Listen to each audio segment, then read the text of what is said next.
Então, vou falar sobre a construção de comandos pneumáticos de uma maneira intuitiva, ou seja, sem utilizar um método formal, para a gente também aprender como utilizar o software de simulação de sistemas hidráulicos e pneumáticos, que é o FluidSim. Então, mesmo que seja um método intuitivo, é interessante a gente usar algumas etapas para se chegar na solução do problema a ser resolvido. Então, primeiramente, a gente tem que saber qual é a sequência de trabalho do equipamento, e aí a gente pode fazer isso por uma formulação verbal do problema ou utilizando uma ilustração de como o sistema deve funcionar. Aí, como segunda etapa, a gente pode elaborar um diagrama trajeto-passo para determinar a sequência das ações dos atuadores. E depois dessas duas primeiras etapas, a gente então parte para a representação dos elementos do circuito pneumático para então desempenhar as suas interligações. Por fim, se necessário, pode-se fazer modificações no circuito para incluir algumas condições que não haviam sido previstas inicialmente. Então, aqui um exemplo de uma aplicação de transporte de produtos, onde produtos chegam por uma linha e aí um atuador que está inicialmente recuado transporta esses elementos da primeira linha para uma posição em que um segundo atuador coloca esses produtos em uma segunda linha. O diagrama trajeto-passo pode ser usado para explicitar as ações desse problema. O diagrama trajeto-passo utiliza dois estados, estado 0 e 1, onde estado 0 quer dizer atuador recuado, estado 1 quer dizer atuador avançado. Se fosse um atuador rotativo, estado 0 seria atuador parado, estado 1 atuador rotacionando. Então, num primeiro momento, a gente tem os dois atuadores recuados, 2 em 0 aqui, e aí o atuador A começa a avançar, até que no segundo momento a gente vai ter o cilindro A avançado e o cilindro B recuado. Nesse segundo momento, o cilindro B começa a avançar e no terceiro momento, então, a gente tem esses dois cilindros avançados. Então, esse atuador A começa a recuar e aí num quarto momento a gente tem o cilindro A recuado e o cilindro B avançado, quando o cilindro B começa a recuar, até que num quinto momento, então, temos novamente o cilindro A e o cilindro B recuados, assim como tínhamos inicialmente. Sabendo-se a sequência das ações dos atuadores pneumáticos, a gente parte então para a representação dos elementos do circuito. A gente sabe que a gente vai ter dois atuadores. Para cada atuador a gente sempre coloca uma válvula direcional que a comanda. E aí a gente tem que estabelecer como é que vai ser o início do primeiro movimento do nosso circuito.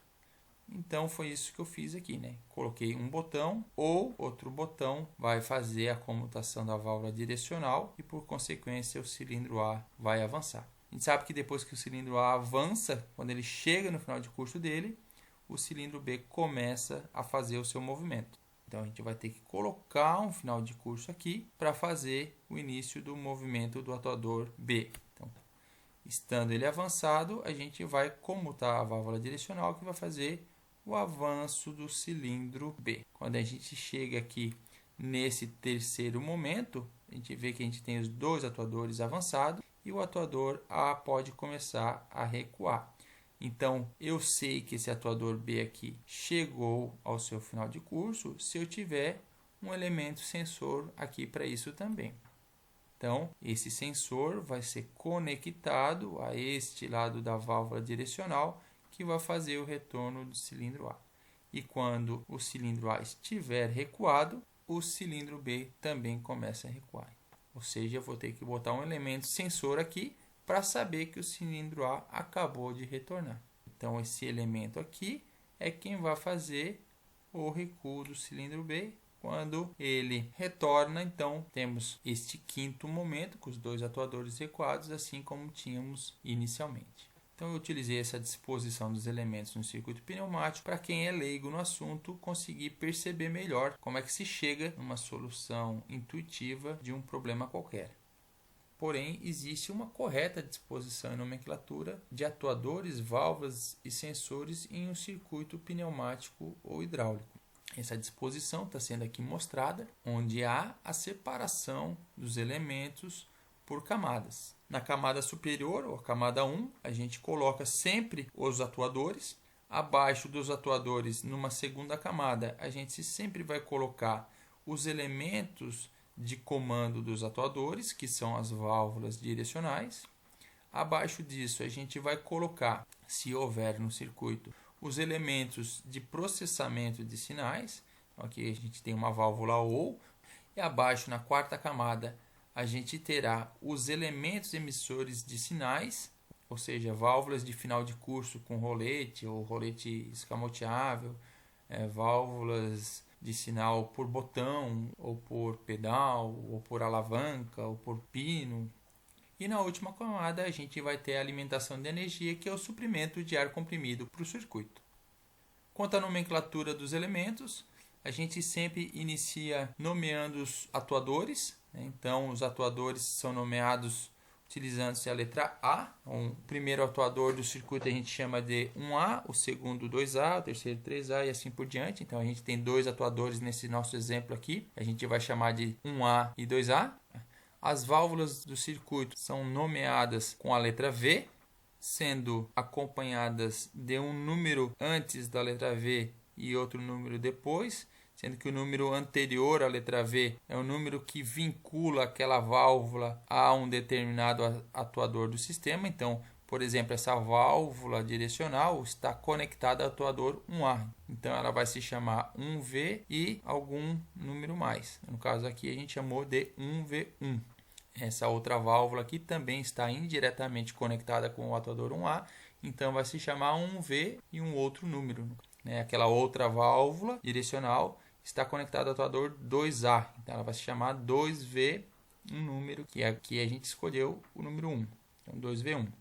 E os elementos sensores são nomeados com a letra S. Então, novamente, a gente também os nomeia de acordo com os seus vínculos com os atuadores. Esse circuito aqui é a representação com a correta disposição e nomenclatura dos elementos daquele exemplo mostrado anteriormente, que é este daqui. A gente vê que no lado direito desta válvula direcional, a gente conecta aquele elemento sensor lá que está no final de curso deste segundo atuador. Então está aqui, nesse lado aqui direito da válvula, a gente vai conectar um elemento sensor, que é um rolete, que está conectado lá no final de curso desse segundo atuador. Então, este final de curso aqui, como ele está conectado ao atuador 2A, então a gente chamou de 2S. E ao lado direito e esquerdo dessa outra válvula direcional, a gente tem o elemento de final de curso do primeiro atuador e o elemento de início de curso desse atuador. Então, ao lado esquerdo, a gente tem o elemento de final de curso do atuador 1A, então ele se chamou aqui no caso 1S2. E o elemento de início de curso a gente chamou de 1S1, que é o elemento que está conectado à direita da válvula direcional. E aí a gente ainda tem outros elementos sensores, esses elementos sensores que dão início ao processo, eles não estão conectados diretamente nem ao atuador 1A nem ao atuador 2A, então a gente chamou eles de 0S1 e 0S2. Bom, então agora eu vou mostrar alguns exemplos de circuitos pneumáticos para a gente ver também como é que a gente utiliza o FluidSim para a construção desses circuitos. Então, inicialmente, a gente tem o comando direto de um atuador de simples ação. Comando direto porque o usuário aciona diretamente a válvula que está comandando o atuador do circuito. Então, primeiramente, a gente pega a alimentação de ar comprimido. Depois, a gente pega a unidade de conservação de ar. Pegamos aqui a forma simplificada. Depois, a gente vai pegar o nosso atuador de simples ação. E depois a gente vai pegar a nossa válvula. Então, depois disso, basta a gente fazer a conexão entre os elementos. Para isso, a gente clica com o botão esquerdo. Quando está verdinho, quer dizer que a gente pode fazer a conexão daquele elemento com outra parte do circuito. Então, aperta, segura, vai até o próximo ponto em que se quer fazer a ligação e depois solta. Então, aqui e aqui a gente tem que selecionar que tipo de escape que a gente quer do ar. Basta dar 2 cliques com o botão esquerdo. Escolher um escape simples. e depois a gente tem que selecionar como é que a válvula vai ser comutada. Dá 2 cliques em cima da válvula e vamos fazer então com que ela tenha um acionamento por botão pelo lado esquerdo e que ela tenha um retorno por mola ao lado direito. Feito isso, basta a gente iniciar a simulação, que já vai demonstrar em azul claro e em azul escuro, onde a gente tem maior e menor pressão no circuito. Então aqui a gente tem a pressão alta, que se a gente clicar 2 vezes a gente vê qual é a pressão de trabalho que a gente estabeleceu na alimentação de ar comprimido. No caso aqui por padrão é 6 bar, mas se a gente quiser a gente pode mudar. Aqui na unidade de conservação, se a gente der duplo clique também, a gente pode mudar qual é a pressão de trabalho que a gente quer regular para o circuito pneumático. E aí basta a gente fazer o acionamento da nossa válvula para o atuador avançar. Apertando aqui com o botão esquerdo, a válvula vai comutar e o atuador vai avançar. Soltando-se o botão esquerdo, a válvula retorna e o atuador retorna também. Se a gente quiser fazer a simulação ser um pouco mais devagar, a gente também pode fazer isso, vindo nas opções do programa e estabelecendo um fator de velocidade da simulação.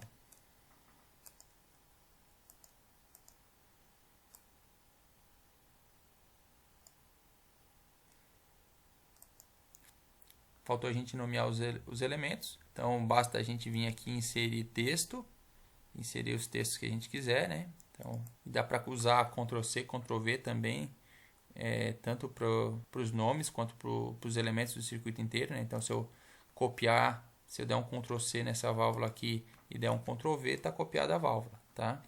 Assim como se eu dar um Ctrl+C aqui e dar um Ctrl+V, está copiado um texto, tá? Então, clica 2 vezes com o botão esquerdo e nomeia este atuador.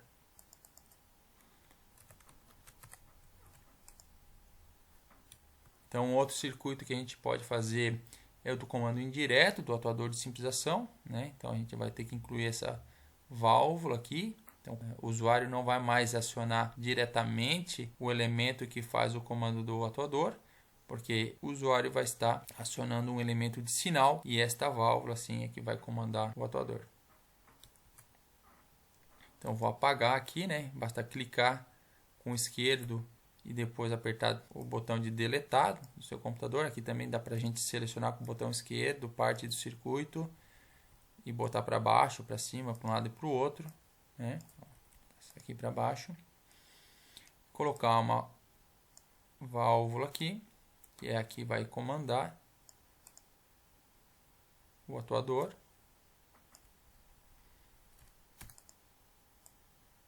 Fazer a conexão, escolher o escape e definir como é que vai ser comandada. Vai ser por retorno por mola e a esquerda vai ser comandada pneumaticamente do sinal que vai vir aqui desse elemento 1S1. Só faltou colocar um texto aqui. Aqui essa válvula vai ser chamada de 1V1. Apertando aqui início da simulação.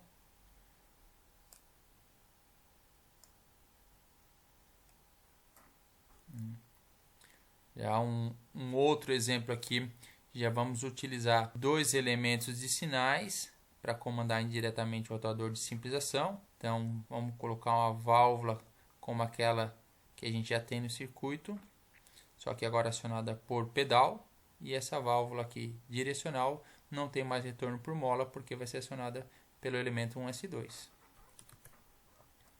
Então, copiar aqui, vou mudar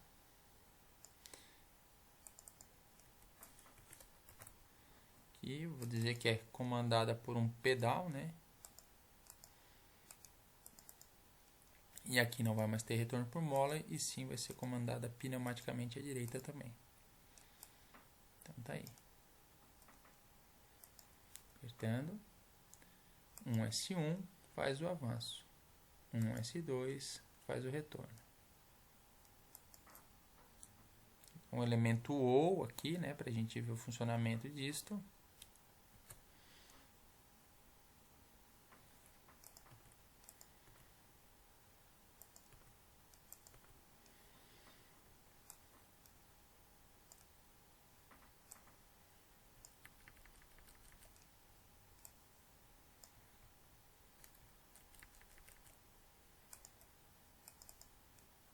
Retorno por mola, não mais pneumático, né?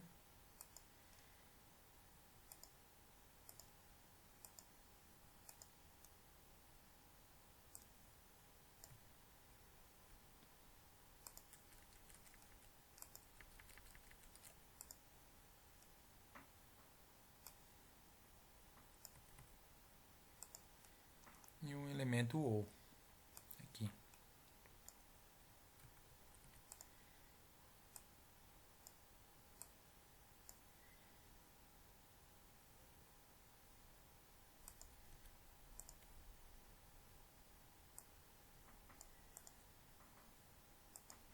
E chamada de 1V2.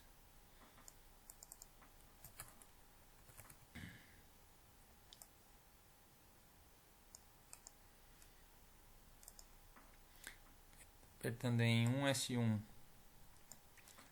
ou apertando em 1S2, faz-se o avanço do atuador. Por fim, vamos trocar então. Agora vamos trocar então a válvula OU por uma válvula E.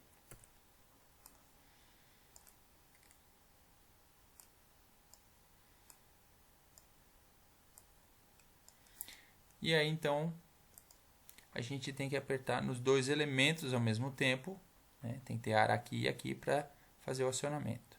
Para fazer isso no FluidSim a gente aperta Shift, tá? Para deixar dois botões apertados ao mesmo tempo com retorno por mola. Apertei Shift aqui e acionei esse elemento, e agora eu vou apertar Shift e acionar esse elemento. Então fez o avanço do atuador. Agora eu tenho um E aqui, né? Tem um sinal aqui e aqui. Se eu desfizer um dos dois, né, volta o atuador.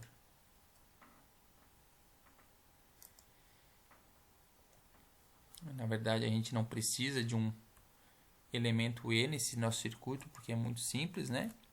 Se a gente quisesse, até a gente poderia eliminar, nesse caso aqui, esta válvula E aqui, né? Poderia fazer isso assim como em um circuito elétrico, colocando os elementos em série.